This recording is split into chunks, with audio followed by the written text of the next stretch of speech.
नमस्कार, authentic dish मध्ये तुम्हा सगळ्यांचं खूप खूप मनापासून स्वागत। तर आज आपण हे मस्त असे अगदी झटपट तयार होणारे पोह्यांचे पळी पापड बनवणार आहोत। यामध्ये आज आपण काही मसाले देखील ऍड केलेले आहेत, त्यामुळे हे पापड खायला अगदी खमंग चविष्ट लागतात आणि बनवायला म्हणाल तर खूप सोपे आहेत। तुम्ही अगदी पहिल्यांदा जरी बनवत असाल ना तरी देखील हे पापड सहज बनवाल, इतके हे पापड बनवायला सोपे आहेत। चला तर मग पटकन आजच्या रेसिपीला सुरुवात करूयात। तर मस्त असे पोह्यांचे कुरकुरीत मसाला पापड बनवण्यासाठी इथे मी 1 कप स्वच्छ निवडलेले पोहे घेतलेले आहेत। पोह्यांना मिक्सरच्या भांड्यामध्ये काढून घ्यायचे आहे आणि मिक्सरवर फिरून याची छान अशी बारीक पावडर तयार करून घ्यायची। तर हे बघा, पोहे मिक्सरवर फिरून घेतले आणि त्याची मस्त अशी बारीक पावडर तयार करून घेतलेली आहे। आता यामध्ये आपल्याला 1 कप पाणी घालायचं आहे।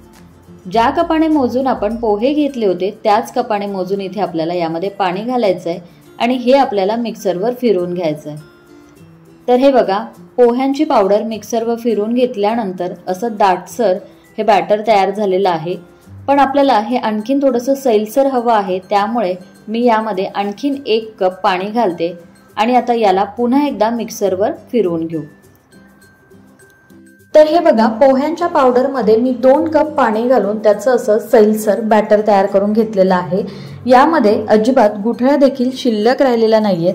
तर आता हे तयार करून घेतलेलं जे मिश्रण आहे ते थोड्या वेळासाठी बाजूला ठेवून देऊ। आणि इथे बघा, मी आता कढई घेतलेली आहे। या कढईमध्ये आपल्याला 3 कप पाणी काढून घ्यायचं आहे। तर लक्षात ठेवा, ज्या कपाने मोजून आपण पोहे घेतले होते त्याच कपाने मोजून इथे आपल्याला 3 कप पाणी घ्यायचं आहे। आणि आता आपण हे जे पोह्यांच्या पावडरचं मिश्रण तयार करून घेतलं होतं ते कढईमध्ये घेतलेल्या पाण्यामध्ये घालून व्यवस्थित मिक्स करून घ्यायचं आहे। तर लक्षात ठेवा, कढईमध्ये घेतलेलं जे पाणी आहे ते थंड किंवा गरम नाहीये, तर रूम टेम्परेचरवरचं नॉर्मल पाणी इथे मी घेतलेलं आहे। तर आता हे मिश्रण पाण्यामध्ये घालून व्यवस्थित गुठळ्या होऊ न देता मिक्स करून घ्यायचं आहे। आणि त्यानंतर यामध्ये आपल्याला चवीपुरतं मीठ घालायचं आहे। सोबतच 2 चिमूटभर पापड खार घालायचं आहे। मीठ आणि पापड खार घातला की मिश्रण एकदा व्यवस्थित हलवून घेऊ। यानंतर आपल्याला कढई गॅसवरती ठेवायची आहे आणि या मिश्रणाला सतत एकसारखं हलवत मोठ्या गॅसवरती आपल्याला 1 उकळी काढून घ्यायची आहे।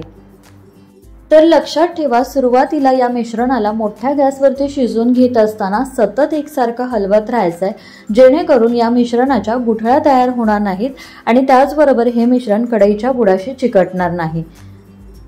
तर हे बघा, या मिश्रणाला उकळी यायला सुरुवात झालेली आहे आणि त्यावरती दुधाच्या साईप्रमाणे एक लेयर देखील तयार झालेला आहे।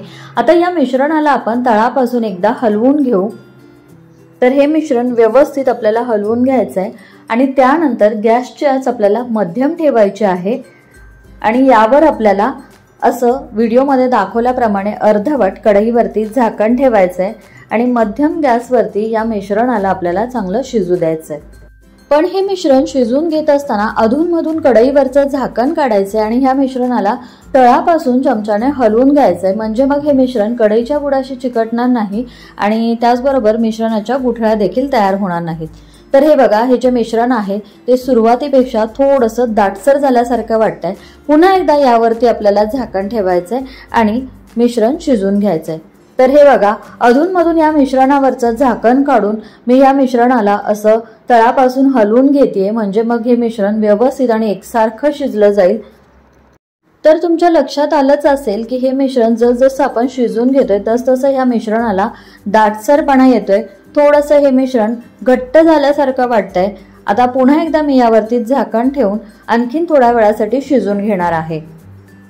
तर हे बघा, जवळपास 20 ते 25 मिनिटं झालेली आहेत। हे मिश्रण मी मध्यम गॅसवरती शिजवून घेत आहे आणि त्यानंतर तुम्ही इथे बघू शकता, हे जे मिश्रण आहे ते घट्टसर असं झालेलं आहे।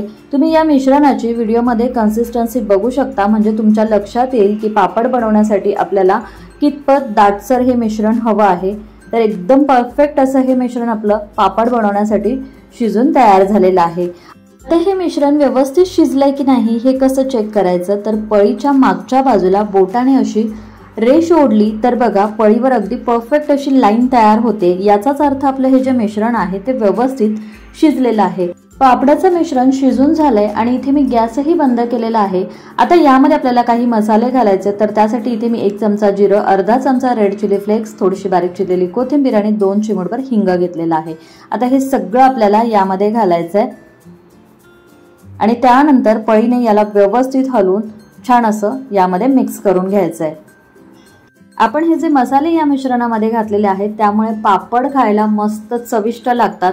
आता सगळे मसाले घालून व्यवस्थित या मिश्रणामध्ये मिक्स करून घेतले की लगेचच हे मिश्रण गरम असतानाच आपल्याला याचे पापड घालून घ्यायचे आहेत। तर इथे बघा मी एक प्लास्टिक शीट अंथरलेली आहे, या प्लास्टिक शीट वरती आपण पापड घालून घेऊ। तर हे बघा पळीने आपल्याला हे असे प्लास्टिक शीट वरती छान गोलाकार पापड घालून घ्यायचे। तर या इथे मी हे मध्यम आकाराचे मस्त असे गोलाकार पापड घालून घेत आहे। मिश्रण व्यवस्थित शिजलेलं असल्यामुळे हे पापड वाळल्यानंतर देखील अजिबात फाटत नाहीत किंवा पापडाला तडे जात नाहीत। मस्त गोलाकार असे हे पापड बनून तयार होतात। त्यामुळे मिश्रण शिजवून घेताना ते व्यवस्थित शिजवून घ्यायचं, म्हणजे मग पापड बिघडणार नाहीत।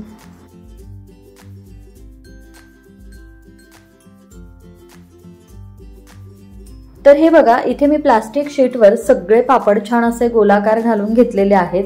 आता हे पापड आपल्याला 2 दिवस चांगले उन्हामध्ये सुकवून घ्यायचे आहेत।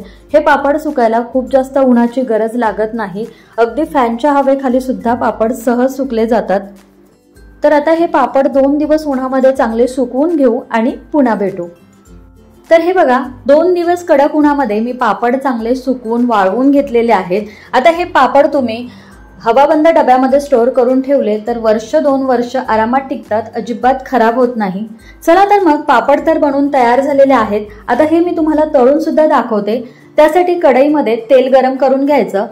हे पापड तळण्यासाठी खूप जास्त कडकडीत गरम तेलाची गरज लागत नाही, कारण हे पापड गरम तेलामध्ये घातल्याबरोबर लगेच लालसर होतात किंवा करपतात। त्यामुळे तेल थोडंसं मध्यम गरम ठेवायचंय आणि पापड आपल्याला तळून घ्यायचे।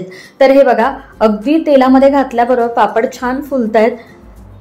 त्याचबरोबर आपण यामध्ये जे काही मसाले घातलेले आहेत त्यामुळे हे पापड खायला देखील खूप मस्त चविष्ट लागतात, कुरकुरीत लागतात आणि तुम्ही बघितलंच असेल बनवायला देखील हे पापड खूप सोपे आहेत। तर हे बघा इथे मी काही पापड तळून घेतलेले आहेत। यातला एक पापड मी तुम्हाला तोडून दाखवते। तर बघा दोन्ही हाताने जर का हा पापड असा चुरगळला तर याचा अगदी बारीक भुगा होतोय। यावरून तुमच्या लक्षात आलंच असेल की हे पापड किती मस्त कुरकुरीत आणि खुसखुशीत झालेले आहेत। तर या उन्हाळ्यामध्ये तुम्ही देखील हे पोह्यांचे पापड नक्की करून बघा आणि तुम्हाला रेसिपी कशी वाटली हे कमेंट्स बॉक्समध्ये कमेंट करून सांगायला विसरू नका। व्हिडिओ आवडला असेल तर लाईक करा, शेअर करा आणि त्याचबरोबर अशाच नवनवीन रेसिपीज पाहण्यासाठी चॅनलला सबस्क्राइब करायला विसरू नका।